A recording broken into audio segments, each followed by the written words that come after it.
La semana en RCR. Actualidad, entrevistas, comentarios del acontecer nacional e internacional en la semana de RCR TV. Seguimos acompañándolo a través de la semana en RCR, Red de Comunicación Regional, acompañado de Carlos Cabrera, un servidor José Hernández en la conducción de la semana. Carlos, ya tenemos en contacto al doctor Herbert Cuba García, médico especialista en política de salud pública, comentarista en el portal de Opinión El Montonero y comentarista habitual en RCR, Red de Comunicación Regional. Doctor Herbert Cuba, qué gusto saludarlo, tenga usted buen día, muy amable. Muy buenos días y un saludo a través suyo a todos los peruanos. Bien, vamos a tocar el tema de la falta de rectoría en el sector salud, tanto en Lima como en las regiones, pero antes echemos una mirada a lo que siempre hacemos semanalmente, ¿no? Lo que está pasando, no podemos pasar desapercibidos, audios, transcripciones, inestabilidad, ya no sabemos por dónde comenzar, ¿no? Silencio del presidente, más de 100 días que el presidente no declara, ¿no? ¿Cómo está mirando usted el panorama? Mire, ¿cómo será de fuerte el equilibrio estratégico que existe en el gobierno actual? ¿Qué ha ocurrido? Pues una bomba, ¿no? Fin de semana, con esta transcripción de un audio que presentó con Butters, y sin embargo, eso no se ha movido en absoluto, el tablero. Al contrario, lo que ha ocurrido es que una anomia, ¿no? Una desorganización del sector, tanto del Congreso como del Ejecutivo, que impide que puedan conversar o puedan darle una salida política al tema. Y lo grave de todo esto está, disculpen, lo grave de todo esto está en que también se ha filtrado un audio de la presidente del Congreso, que de alguna manera ha intentado pues distorsionar la esencia del audio mayor, que era el audio de la corrupción, digamos. Y también se ha generado una serie de discusiones en torno a la elección de la mesa directiva del Congreso.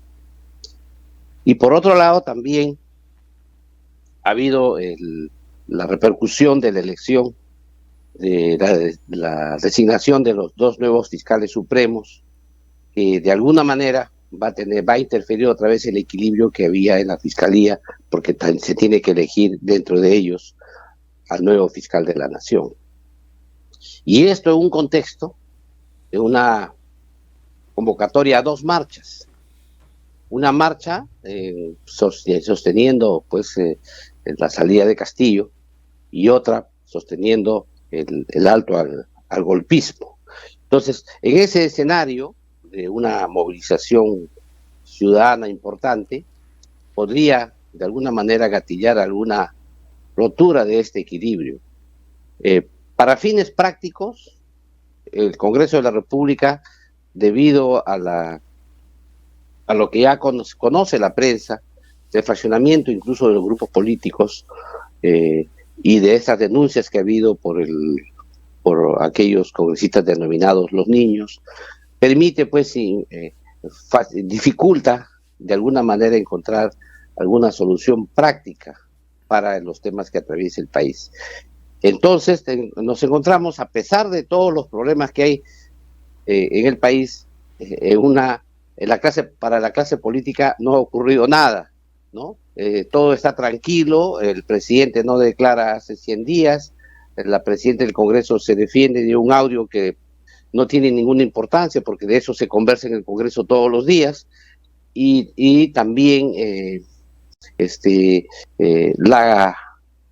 los reclamos sectoriales, nadie los escucha. Tenemos reclamos por el alza del costo de vida, por el tema de la inflación, por el tema de la falta de fertilizantes, por el tema del sector minero, ¿no? La imposibilidad de las empresas mineras de gestionar, balaceras en algunas minas que no salen ni siquiera en la prensa, como la mina Calpa de Arequipa, por ejemplo, que 3 baleados y no se entera la población. yo creo que en ese escenario tan complicado va a tener que haber en determinado momento, si no una sucesión democrática, legítima, ¿no? Porque los poderes que debería llevar a cabo no pueden hacerlo, puede ir esto a una complicación mayor porque, como dice el dicho, tanto va el cántaro al agua que finalmente las cosas explotan, ¿no? Ese es el riesgo mayor que hay, pero nadie puede en estos momentos romper ese equilibrio en que se ha logrado. Sin embargo, hemos visto mucha actividad en el, publicitaria, en los medios, otra vez los analistas que siempre conocemos, sobre todo del grupo de expresidente Sagasti, que ha dado extensas declaraciones, ha dado inclusive un plan estratégico de cómo salir de la crisis, ha señalado las pautas que deben tener los gobiernos. Por lo tanto, lo que nosotros vemos sí es una persistente idea de que esta ya clase política está totalmente deslegitimada y por lo tanto que se vayan todos como versión, digamos, de salida de esta crisis. Y esto, como es natural, es una salida dramática porque rompe de alguna manera la estabilidad democrática que debería tener el país. Creo que en ese sentido los grandes los dirigentes de los partidos políticos representados en el Congreso tienen, creo, la obligación moral y de repente incluso de sobrevivencia de reunirse y pactar una salida de tal manera que no se destruya la institucionalidad democrática del país. Ahora, cuando usted refiere, doctor Cuba, a que tenemos un ejecutivo totalmente desacreditado, un Congreso desacreditado, pero que no llama la atención a la gran opinión pública, ¿no? Que estos hechos que son de escándalo, que son hechos que en otras circunstancias se hubieran puesto en jaque a un país, no se refleja, ¿no? Solamente por efectos mediáticos, ¿no? Pero no hay una respuesta que sí podría resultar cuando hay organización. Entonces, ¿hacia dónde vamos, no? Usted me dice que hay un equilibrio estratégico que no ha alcanzado el gobierno, pero los reclamos siguen. La gente reclama, o es que la gente está embalsando sus sentimientos y en algún momento explota. Esa es la idea, ¿no? De que la gente está acumulando presión en una olla que en cualquier momento puede reventar, porque los poderes políticos llamados a resolver el problema no lo hacen. Inclusive, usted ha notado, y todos lo hemos notado, que tampoco la prensa relata en extenso los temas, ¿no? Son comentarios fríos, son comentarios casi policiales, pero no engarzados en lo que significa esto, un tema político. No vemos nosotros en la gran prensa nacional o en la gente que hace análisis político todavía una salida a lo que ocurre en el país. Mire usted, ahora estamos con un Congreso que dentro, en su interior, están cabildeando ya para ver quién sería el próximo presidente de la mesa directiva. Pensando en la presidencia de la mesa directiva que va a ser recién a mediados de julio. Tenemos 30 días históricos, digamos, porque en una época de crisis, una semana, un día, es mucho tiempo. Pero no atinan a resolver los problemas ahora, ¿no? Y claro, dejan pasar el momento. Tienes un poder ejecutivo que no es capaz de salir a deslindar, hacer un mea culpa o aclarar los temas. Y por lo tanto, la población se imagina cualquier cosa que aquí pueda suceder porque no tiene la orientación estratégica o la mirada estratégica que debe tener un político. No puede decir, señores, ¿qué va a pasar en el mediano, corto y largo plazo? Ustedes, los actores, los que están conduciendo el timonal del gobierno, ¿qué hacemos? Eso no existe. Por eso es que es grave lo que ocurre. Veremos lo que va a suceder estos días que vienen, pero creo que no puede salir todo de la fiscalía. Creo que no podemos seguir esperando qué nuevo video aparecerá o qué nuevo audio aparecerá. Yo creo que eso es irrelevante. aquí hay hechos políticos que debería tener solución ya, con lo que se tiene, para poder dar lo que se quiere, que es una transición democrática para el país. Es lo que se quiere, es que el modelo democrático, unitario que tiene nuestro país no sea roto por la turba, porque si eso ocurriera también, esa es otra posibilidad que se baraja si es que los poderes actualmente no resuelven esos problemas, el desenlace es impredecible, y ese desenlace impredecible podría complicar aún más la situación económica de los peruanos. Siempre las crisis, ¿no? Y aquí hay que tener muy en cuenta esto, deben ser evaluadas con propiedad, diagnosticadas, ¿no? Con propiedad, y luego ver qué es lo que está funcionando mal, dónde es que hay que intervenir. Generalmente un 20% de los problemas afectan al 80% de la población. Intervenir en esos temas, como sería la ley de Pareto, ¿no? Así es conocida. Intervenir en esos problemas que son los más importantes para salir de la crisis. Pero si nadie pone diagnóstico, si nadie lidera, si nadie señala cómo deberíamos salir, esto entonces va a ser simplemente la destrucción de todos contra todos. Un punto sustancial que usted acaba de tocar, doctor Cuba, la ausencia de liderazgos. ¿Quién lidera, ¿no?, esa agenda que tiene que enfocarse, por lo menos en ir orientándose y en ir dándole una dirección a la salida de esta crisis? Usted también dijo hace un momento que esta es una olla a presión, ¿no? Que cualquier momento puede estallar, ¿no? Ya no sabemos qué condimento le falta en esa olla, porque ya todos los que teníamos para amasar una crisis parece que ya lo tenemos puesto allí, ¿no? Por eso que de manera irónica, un amigo nos decía, parece que el presidente cuando hace cambio de ministros le pide una relación, una nómina limpia, ¿no?, para de ahí mirar a quién va a poner, porque es uno tras otro y no hay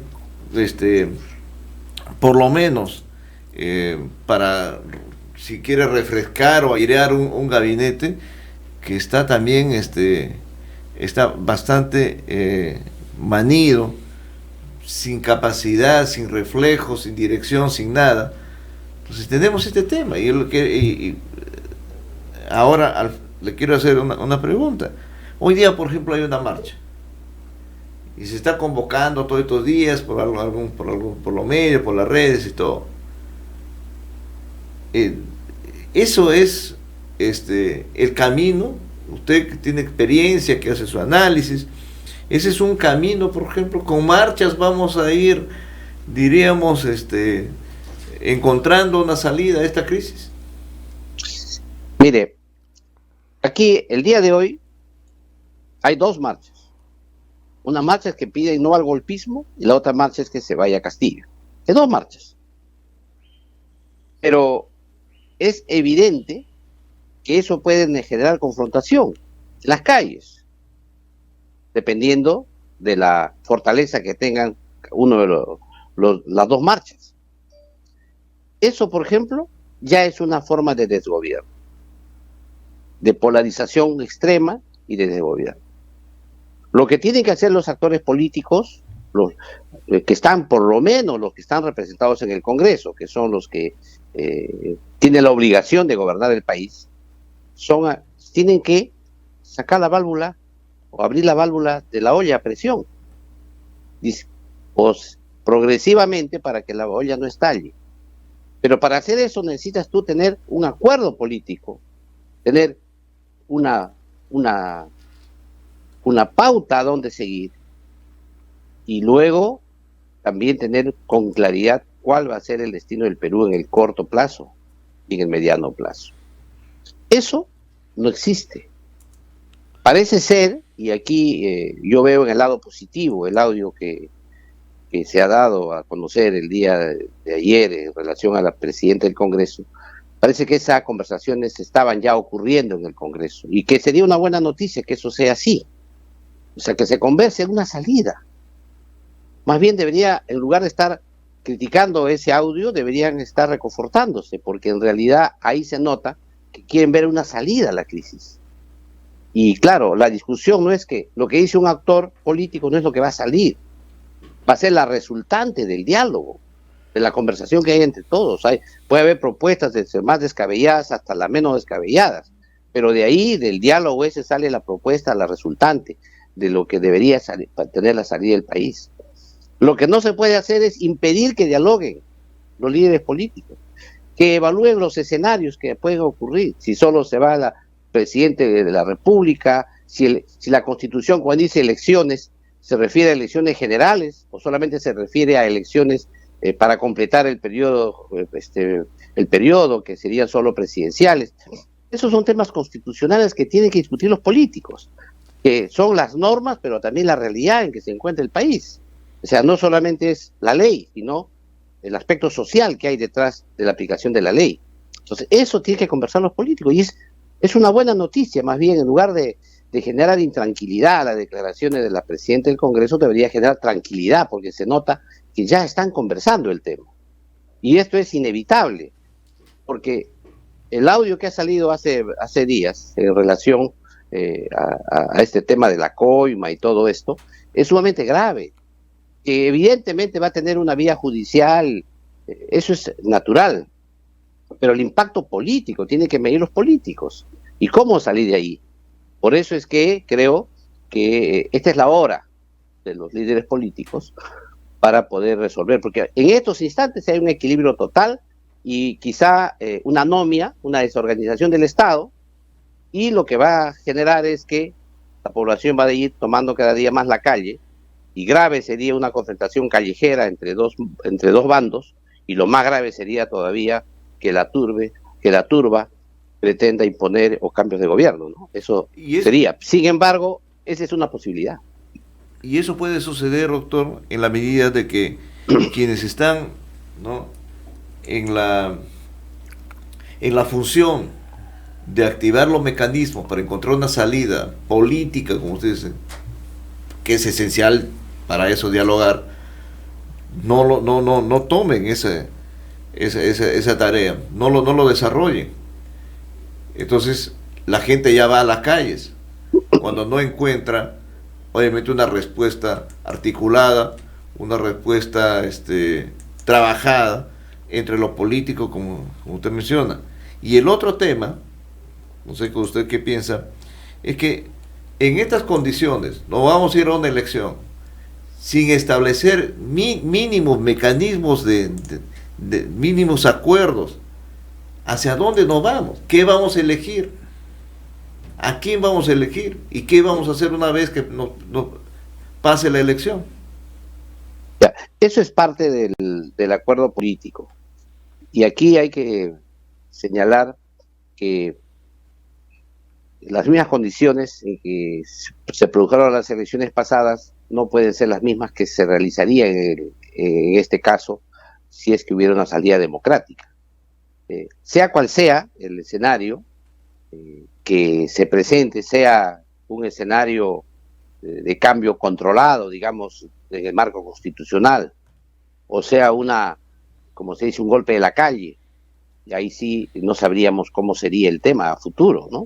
Sin embargo, si fuera una salida democrática, lo lógico es que los partidos políticos se establezcan un cronograma y con una imagen objetivo de cómo sería el proceso democrático a futuro. Eso es clave. Sin embargo, aquí hay un escenario que habría que examinar. Teóricamente, se ha planteado el Congreso en tres partes. Una parte que se llama la derecha, ¿no?, otra parte que le dicen la izquierda y otra parte que le dicen el centro. Debido a los cambios que ha habido últimamente, sobre todo Perú Libre se ha partido en tres, o renuncias de algunos partidos, o la disminución de militantes por acusaciones, como el caso de Acción Popular, y además la corrida de los líderes de los partidos, como ha sido el caso de Alianza del Progreso, hacia apoyo hacia el gobierno. Este centro ha quedado un poco diezmado. Ese es el tema que hay ahora en el país. El centro cada día se ha ido diezmando, y es natural. Cuando hay polarización intensa, lo lógico es que el centro tenga a desaparecer progresivamente. Y eso es lo que dificulta ahora al Congreso de la República llegar a acuerdos. Porque el centro primigenio, que inició el año pasado, el 28 de julio, ha perdido preponderancia dentro del Congreso. Y de ahí, a partir de ahí, a decir, nos corresponde a nosotros conducir el Congreso de la República porque no somos los que podemos llevar el equilibrio de la balanza. Está complicado porque no lo han hecho durante un año y es más, han perdido poder ellos mismos al interior de ese segmento electoral. Por eso es que las cosas se complican un poco en el rompecabezas, porque hay ahí un escenario, un rompecabezas dentro del Congreso, difícil de componer a estas alturas debido a estos cambios últimos que ha existido. Sin embargo, ahí viene el talante pues del líder, ahí viene la capacidad de los líderes para poder, a pesar de estas dificultades que hay, armar una muy buena estrategia para poder hacer un cambio democrático en el canon constitucional que el país necesita. ¿Cómo será el panorama de crítico, doctor, que estamos hablando de estos temas políticos en vez de enfocarnos en los temas sectoriales, en la especialidad que es su salud suya, que es la salud pública, que no anda bien, por cierto, pero que estos temas, ¿no?, nos convocan con mayor urgencia? El tema real es que esto es, digamos, el análisis estratégico para ir al análisis sectorial. Si no funciona bien la política, si no hay estabilidad política, no funciona bien ni la economía, no funciona bien ni la salud, ni la educación, no funciona bien porque ese es parte del rol de la conducción del Estado. Y el Estado, si tiene crisis de conducción, todo eso se traduce hacia abajo. Por eso es que cuando analizamos el tema de salud, nos generamos serios inconvenientes. No solamente porque no se cumplen las expectativas y las metas que tienen los sectores, sino que hace que la ejecución presupuestal sea muy baja. Los cambios progresivos de funcionarios hacen que las orientaciones cambien, porque no hay una orientación grande, estratégica, nacional, y por lo tanto cada ministro, cada funcionario cree que tiene que hacer lo que sabe y no los lineamientos de una política nacional. Eso se hace que finalmente se crea, ¿no?, que los cargos de los sectores, en este caso el sector salud que he analizado estos días, hace que cuando se reúnen crean que entre, como dice el viceministro, se reúne con los hospitales y dice, es una reunión histórica, nunca antes se ha realizado, cuando eso ocurre una vez al año, varias veces al año, y se tiene que seguir el pulso de cómo va la ejecución presupuestal. Por ejemplo, solamente puedo decir como anécdota, todo lo que es el gobierno digital, todo lo que es la telemedicina, lo que es la historia clínica electrónica y lo que es la telereceta, que tiene una inversión para de 150 millones al año, no se ha ejecutado todavía ni el 1%. Entonces, si uno ve eso, uno dice, ¿a dónde vamos? Claro, y hay una explicación, porque este tema del gobierno electrónico, del sector salud, es una partecita del gobierno electrónico del gobierno nacional. Entonces, es obvio que algo falla en la política nacional que impide que los sectores puedan cumplir bien sus metas. Por otro lado, también, cada director de hospital tiene que conducir una economía y tiene que ejecutar sus propios presupuestos. Pero estos están también, tienen que ser, como todos sabemos, girados progresivamente en la medida que se ejecute el gasto. Pero si no funciona bien la articulación sectorial con el MEF y todo ello, genera problemas en la ejecución. Por eso es importantísima estas reuniones que se debe dar del ministro de Salud, no siquiera del viceministro, del ministro de Salud, con cada uno de los directores que existen, de los hospitales, de los 19 hospitales que hay, y de las direcciones de redes integrales de salud. Pero no solamente eso, se necesita generar mecanismos para que los gobiernos regionales que ya tienen descentralizada la salud y por lo tanto ellos están a cargo de la gestión hospitalaria en sus zonas, ellos también hagan lo propio en sus regiones, de tal manera que puedan ir evaluando las metas, qué se hizo en el primer trimestre, qué se va haciendo en el segundo, cómo se ejecutan los presupuestos mes a mes, cómo se cumplen los indicadores sanitarios, y ir evaluando y dirigiendo. Pero para hacer eso, y que el gobierno pueda cumplir su meta, necesita pues una rectoría, necesita que el MINSA central tenga la capacidad de poder dar las políticas nacionales en ese tema, y además poder hacer el control y fiscalización, pero además de poder sancionar si eso no cumple. Pero todo eso está roto, esa cadena está rota, a pesar de que la ley de base de descentralización señala que la función salud es compartida entre los 3 niveles de gobierno. Evidentemente es un engranaje que tienes que afinar, el gobierno nacional con el regional, con el local, pero ese engranaje está roto. Y si está roto el engranaje, porque no hay política pública sobre ese tema, entonces no hay posibilidad ni siquiera de fiscalizar y sancionar, porque ni siquiera se han tipificado las faltas. Las infracciones no se han tipificado y por lo tanto no se puede sancionar. A pesar de que la ley le otorga al Ministerio de Salud esa capacidad, esa potestad sancionadora, sin embargo hasta la fecha el Ministerio de Salud ni siquiera ha promulgado el reglamento de infracciones y sanciones. En consecuencia tenemos una desorganización total del Estado en salud, pero que es parte, como es natural, de lo que estamos viviendo en un contexto mayor. E incluso eso se ve con mucha frecuencia en Lima, ¿no? Lima también tiene esos problemas, ¿no? Siendo la capital de la República, ¿no? Lo grave de Lima es que depende del Ministerio de Salud y el Ministerio de Salud tiene 4 direcciones de redes integradas de salud donde están distribuido todo el sector. Sin embargo, hay una incomprensión por parte de los funcionarios del Ministerio de Salud en qué son las redes integradas de salud. Ellos creen que las redes integradas de salud son los centros de salud y las postas. Entonces dicen, no estamos hablando del hospital, como si el hospital no estuviera dentro de una red. Por eso es que las direcciones de redes integradas de salud engloban también los hospitales. Lo que sucede aquí es que ha quedado un proceso de cambio y transformación en el sector inconcluso, paralizado.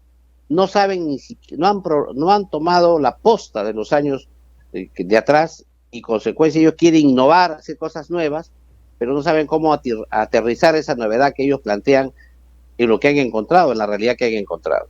Entonces eso ha generado una tremenda preocupación en los trabajadores, porque finalmente esto repercute en primer lugar en los trabajadores y en segundo lugar en la población a la que sirve. Pero los trabajadores están en una contradicción que no saben, ¿qué son las redes? ¿A dónde vamos?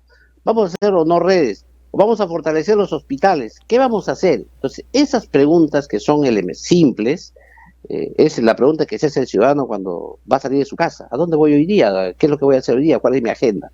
Eso que necesitan los trabajadores no lo tiene la cabeza, no lo tiene el ministro, no lo tienen los viceministros, no lo tiene ni siquiera la presidencia del Consejo de Ministros, que debería dar una política orientadora sobre ese tema. En ese sentido, es que la diferencia, los matices de gestión que tiene el gobierno nacional y los gobiernos regionales y locales no se notan, creen que todo es lo mismo, y por lo tanto creen que eso debe funcionar en piloto automático. Y después de la pandemia en que hemos vivido, donde gran parte de la estructura ha sido abandonada o dejada de lado porque todos se abocaron a luchar contra la pandemia, y ahora se tiene que reabrir todo y funcionar para dar atención a la población, eso no se hace. Y no solamente es en el sector, en el MINSA, también en salud. Por ejemplo, hasta antes de la pandemia de salud brindaba 1.900.000 actos médicos al mes. Ahora está haciendo 900.000. Entonces la pregunta es, ya se han abierto los hospitales, se han abierto ya están dando consulta externa, todo, sin embargo no están ni siquiera un poco menos de la mitad de lo que se hacía antes de la pandemia. ¿Eso qué significa? Que tienes que otra vez empezar a mirar los servicios porque la gente está esperando, hay cola. Eso es el problema de fondo que tiene el sector salud.